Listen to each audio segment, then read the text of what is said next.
Hello everyone and welcome to this channel.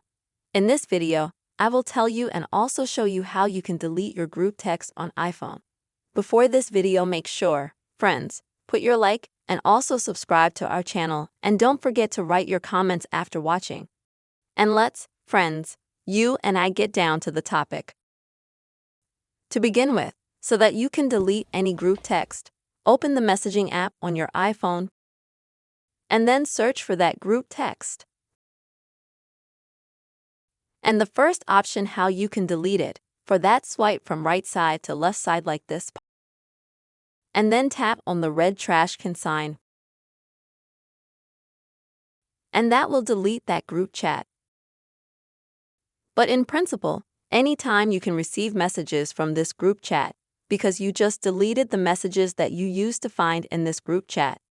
But in order for you to permanently get rid of this group chat and the messages that come from it, you have to first open that group chat. Click on its name at the top.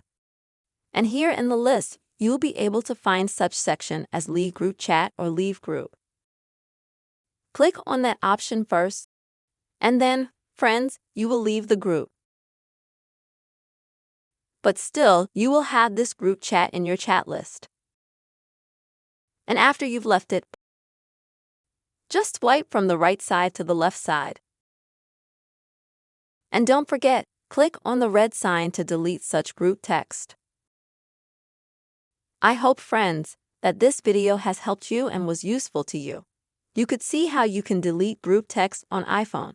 Don't forget, friends, to subscribe to the channel, write your comments and be sure to put likes. See you soon.